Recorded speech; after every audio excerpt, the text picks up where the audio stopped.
Look, Donald Trump has made it very clear, right, that he is grifting off of the American people, these supporters, these individuals that are just sending money to him at record levels. It's really amazing that people don't see exactly what the guy is doing. This is really important for all of the viewers as well. One of the things Donald Trump has done is grift off of the big lie that the election was stolen from him in 2020. It was not stolen from him. That was Michael Cohen on Meet the Press this past Sunday, talking about how the twice impeached, disgraced former blogger president in Florida is grifting off the American people, all to raise money and fight against the big lie that the election was stolen from him. You know, that grift. It's the subject of the latest book from journalist and author David K. Johnston, who has profiled Trump over the last 10 years and reveals the financial misdeeds of the Trump family. The book is entitled The Big Cheat: How Donald Trump Fleeced America and Enriched Himself and His Family. David K. Johnston joins us now. David, great to speak to you again. This is the thing that gets me. Right off the bat, I figure at this point, if you're getting fleeced by Donald Trump, right? There's but so many times that somebody can send you an email that says, I'm a prince in a foreign country, please send me $20,000. If you fall for it 3 times, don't you almost deserve it? So the people who are still being fleeced by Donald Trump, are they victims or volunteers at this point?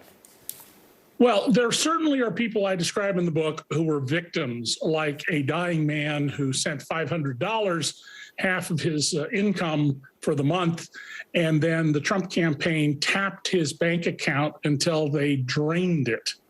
And they did this to many, many, many people.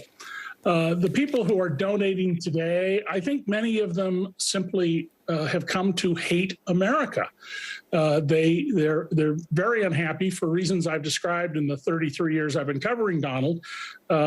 The bottom 90% of Americans had a smaller income in 2019 than they did in 1973, for example. Last year, I just reported that of all the pay raises in America in 2020, 82% of the money went to people who already make over $1 million a year. And the median pay raise was only $26.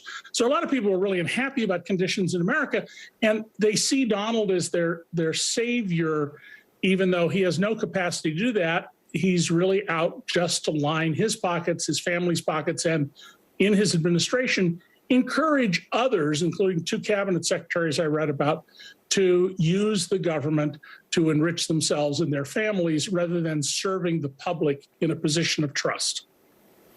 So, David, this is something else. You're on your 3rd book now, and I have enjoyed your previous 2 books. Usually the trilogies, the 3rd one isn't great, like The Matrix or Star Wars. Yours are great. I am assuming this 3rd one is going to be fantastic. And it's not the conclusion of the Trump saga, because he's still trying to enrich himself and his family. So my question now is, what motivated you to write this book? Is it as a warning for what America needs to take into consideration in 2022 and 2024? Or is it sort of a reminder, hey, if you guys weren't listening, this guy is not taking the defeat in 2020 as a stopgap. It's an opportunity to steal more money. What was sort of the motivation here? Well, Jason, you had a great discussion earlier in this hour about how a couple of facts are being abused to get people to not understand the relationship that Trump has had with the Russians since the early 80s, and how the Kremlin has been courting him since 1987, and how he has been used through brilliant spycraft. Well, similarly, when it comes to finances and ripping off the public and taxpayers, what I realized was, throughout the Trump administration, there were these loose threads. There'd be something here would be in the news for a day and something else here. And what I did was trying to tell people that all of that isn't going to work. Instead, pull together enough loose threads and create a tapestry so people can see how they were doing this, what they were doing, why it's inimical to your interests. And most importantly, at the end, there actually are solutions to this that I lay out.